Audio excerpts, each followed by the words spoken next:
अच्छा से तपस्या क्या करते हो आप? मैं 11th में हूँ अभी। 11th क्लास में हो। आपको क्या प्रॉब्लम आई थी? मैं चल नहीं पा रही थी, ना उठ पा रही थी। कितने दिनों से? एक साल होने वाला।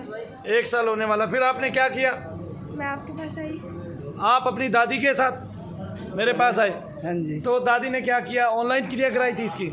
हाँ जी, इन्होंने कह दिया तुम घर से प्रार्थना करना है इतने बजे से 10:30 से 12 बजे तक। भैया ने बताया, हर्ष भैया ने? हाँ, फिर आपने प्रार्थना की? प्रार्थना करती थी। क्या बताया था आपको?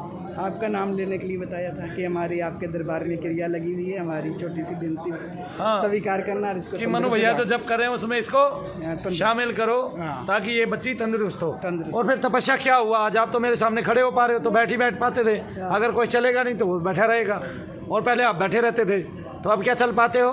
मैं देख सकता हूँ आपको चलते हुए, दिखाओ तो।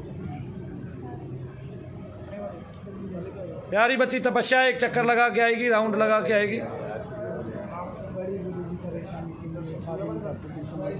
बड़ी परेशानी थी, उठा भी नहीं पाते थे इस उम्र में। हाँ, इसकी माँ नहीं है, मैं खुद ही करती थी। और अकेली बच्ची है ये आपके पास। और तपस्या इस तरह से चल पा रही है, तपस्या ठीक हुई। तालियां बजा दो भैया एक बार तपस्या के लिए। आओ सब मिलकर प्रार्थना करें एक बेटी के लिए, और कि इसका भविष्य उज्जवल हो, ये बिल्कुल स्वस्थ हो, और ये जैसे आज चलते हुए हम देख रहे हैं इसको, ये हमेशा यूं ही अनवरत चलती रहे।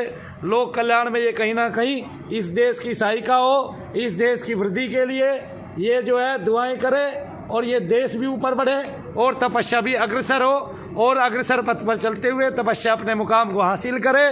और तपस्या, लेकिन ये चमत्कार नहीं हुआ, मैं फिर कहूँगा ये क्या नहीं हुआ है? चमत्कार नहीं हुआ है, ठीक है? ये मैं बताता हूँ, ये दुआओं का फल होता है। आप लोग जो श्राप देते हैं, अभिशाप देते हैं, आप लोग जो क्या कहते हैं रोजाना कुंठाग्रस्त होकर लोगों को कोसते हैं, वो कोसना बंद कीजिए। आप लोग दूसरों को दुआएं देने स्टार्ट कीजिए। रोजाना 4 आदमियों की तारीफ कीजिए, तो फिर तपस्या की तरह आप रोग विहीन हो जाएंगे। तो लेकिन करौली वाले की बुराई कीजिए। क्यों तपस्या, तू देखती है वीडियो? है नहीं? देखती नहीं है, मेरी देखती है। तपस्या को पता है कौन आदमी कंजर है और कौन कैसा है ना? तपस्या को आगे चमत्कार है मेरे साथ। ये 11वें दिन में चमत्कार हो गया कि तपस्या चलने लगी, और तपस्या चलने लगी तो आज हम तपस्या को चलते हुए देख रहे हैं। तपस्या एक राउंड और लगाएगी, तब तक मैं एक छोटी सी बात आपको बताता हूँ। तो खरदूषण के सामने जब राम पगडंडी पे पैदल चलते हुए गए और उनको कंटक पग में चुभे, तो खरदूषण सामने खड़े हुए हंस रहे थे कि हम ऐसे दिव्य रथों पर आए हैं जो जमीन और आकाश को माप देता है। हमारे साथ इतनी सेना है और ये वनवासी है, लेकिन वनवासियों के पास आध्यात्मिक शक्ति थी, वनवासियों के पास आध्यात्मिक महिमा मंडन था, वनवासियों के पास उनके गुरु का आशीर्वाद था, वनवासियों के पास वो साक्षात वनवासी भगवान थे। और वनवासियों का कुछ नहीं बिगाड़ पाई। खर और दूषण की जो सेना है, जो हजारों की लाखों की सेना थी, वो शत विक्षत केवल एक ही तीर में हुई। ये भगवान राम का महिमा मंडन हुआ।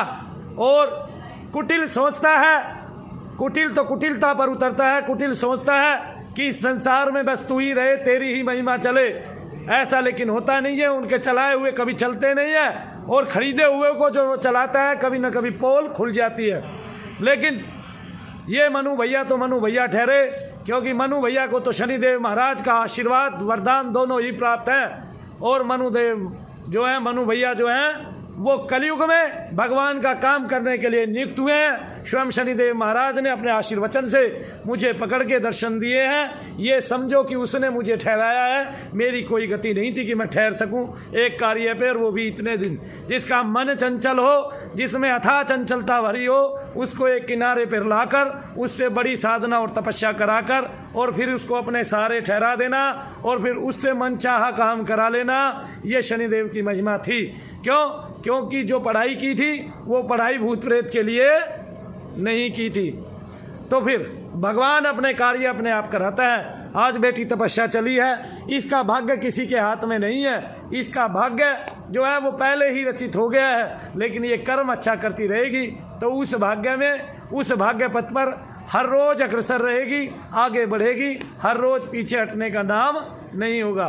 तो रोजाना अपना वर्क करो। हमने करके दिखाया लोगों को, और लोग ये देख भी रहे हैं कितनी माताएं बहनें यहाँ से ठीक हुई हैं। मैं ये कहूँ पूरे भारतवर्ष में सबसे ज़्यादा, यानी कि 3 साल में सबसे ज़्यादा, यानी कि 3 साल में सबसे ज़्यादा माताएं बहनें इस धाम से ठीक हुई हैं। क्यों ठीक हुई है? क्योंकि हमारी आस लगी है भगवान के चरणों में। हमने भगवान से प्रार्थना की है कि आप विकास कीजिए इस ओर, इस क्षेत्र की ओर, इसकी ओर सबका ध्यान जाए और सब डॉक्टर आदि भी इस पर रिसर्च करें। और अब बड़ी से बड़ी खोजें होने लगी हैं, बड़ी से बड़ी रिसर्च होने लगी है। ऐसी मशीनें तक बना दी है, भूत विज्ञान का एक पूरा का पूरा बनारस यूनिवर्सिटी में कोर्स लगा दिया गया है और ऐसी मशीनें बना दी गई है जो इन सूक्ष्म तरंगों को भी पकड़ लेती है। लोग उन तरंगों के माध्यम से प्रेतों से बात करने लगे हैं, कहने लगे कि आओ इधर के इस एरिया को, इस क्षेत्र को छुओ। और जब वो इस क्षेत्र में जाते हैं तो वो तरंगे, वो यंत्र कैच करते हैं बाकायदा और आपको पता चलता है। इस तरह के प्रोग्राम भी आप टीवी पर देखते हैं, डिस्कवरी आदि चैनल पर देखने लगे हैं। इस तरह की मशीनें भी कई लोगों ने रख ली हैं और वो मशीनों से भी ये जो है कैटेगरी चेक करते हैं, अपने घर के कोने कोने को चेक कर लेते हैं और घर में कहाँ क्या है। ऐसी भी बहुत सारी वीडियो मेरे पास है जहाँ पे कैमरे में कैद है अदृश्य शक्तियाँ, वो भी वीडियो मेरे पास हैं। और वो आपके घर में किस स्थान पे कैसे बैठी हुई है, कहीं पे काली है, कहीं पे आपके पितर हैं जो श्वेत रूप में काम कर रहे हैं और वो गेंद की तरह एक एक सीढ़ी उतरते हुए आते हैं और आपके घर में जिस दिन वो आते हैं उसी दिन आपके घर में खुशखबरी आती है। इस तरह की वीडियो भी मेरे पास रखी हुई हैं जो हमारा आगे खोज करने में सहायक होंगी, मनोबल बढ़ाएंगी। और इस तरह से हम जो ये कार्य कर रहे हैं उसमें हम भगवान के पथ पर हैं, उसमें निगेटिविटी जो है वो बच्चों के शरीरों से बाहर निकलेगी और ये बच्चे भगवान से जुड़ेंगे। तो तपस्या आपने कोई जप चालू किया? हाँ जी, आपका और शिव जी का। क्या आप संजय महाराज कहते हैं जो तपस्या के नाम की क्रिया हो रही है उसमें मुझे भी शामिल करना। हाँ। और मेरे दुखों को दूर करना। और मेरे दुखों को दूर करना। फिर ओम नमः शिवाय ओम का जप करते हैं? हाँ जी। कितनी देर? जितने हो सके 21 बार तो मिनिमम। 21 बार मिनिमम। तपस्या बेटी कम जप करती है ना, उसको जप की महिमा अभी कम पता है। तो ओम नमः शिवाय ओम, ओम नमः शिवाय ओम, ओम नमः शिवाय ओम ऐसे जप किया करो। तपस्या एक बार और जरा चल के दिखाएं आप मुझे। Very good, very good. तो तपस्या के लिए छोटी छोटी भीनी भीनी आवाज़ में आप हल्की हल्की तालियां बजाएं ताकि ये बेटी ऐसे ही चलती रहे और सदा यूं ही मुस्कुराती रहे। इनके पास एक ही बेटी है, तपस्या की मम्मी नहीं है, लेकिन इसको इस संसार से मात्र प्रेम मिले, इस प्रकृति से मात्र का भी प्रेम मिले और इस संसार से पिता का भी प्रेम मिले और भाई बहनों का भी प्रेम मिले, ये हम आशा करते हैं। और तपस्या यूं ही सदा सुखी रहे और तपस्या की दादी भी सुखी रहे। जय शनिदेव।